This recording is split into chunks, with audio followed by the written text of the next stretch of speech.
السلام عليكم ورحمة الله وبركاته. اليوم ويا الأخ الغالي عبد الفهداوي، وإحنا اليوم ساحة التحرير. يعني سبحان الله ساحة التحرير كنا قبل نشوفها وين وهسه وين. عبد إذا ما صار زحمة عليك ممكن نشوفنا ساحة التحرير من الداخل؟ تعال شوف. أي والله عبد الله يحفظك. طبعا هاي ماشيين ويا عبد الفهداوي إلى منطقة ساحة التحرير باب الشرجي.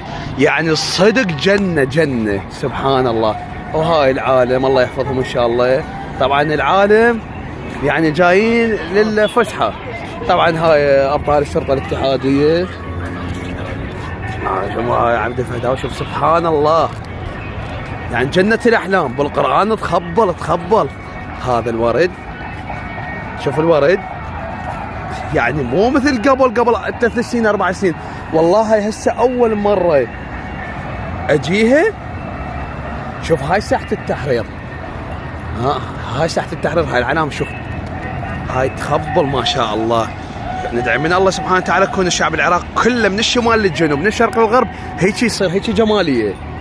يعني سبحان الله ايش عجب. والله ما اعرف. شوف هاي الورود اللي بالناس. هاي الناس اللهم احفظ هاي العالم. اللهم اعد الامن والامان في بلاد العراق. اللهم احفظ الجيش والشرطة وابناء القوات المسلحة العراقية. احفظهم كلهم. شوف هاي باب الشرجي. انا والله هيك مريت الباب الشرجي هيك عندي شغلة والله. فقلت لصاحبي عبد الفهداوي قلت له عبد اوقف هنا خلي يجينا الولد. يعني والله يعني قسم بالله طبقت. يعني تفاجأت بهاي المنظر. والله العظيم تفاجأت بهذا المنظر سبحان الله. قد حلو. عبد السلام عليكم. حبيبي عبد ايش قد حلو. يعني شنو رايك لو الشعب العراقي من الشمال لجميع مناطق العراق والمحافظات الجنوبيه والغربيه والشرقيه والشماليه كل هيك يصير منظر. طبعا لا والشمال مو احسن من عندنا. تمام. اي من هالي جاي تلقى احلى من هاي المناظر. صح. اي الشمال احلى من هاي صحيح. احلى من هاي المناظر.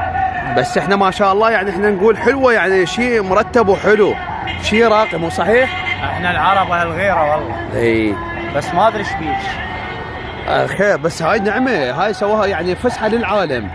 هذا فسحه يعني شلون الحديقه راحه نفسيه معنويه. هاي للعالم للناس للعوائل.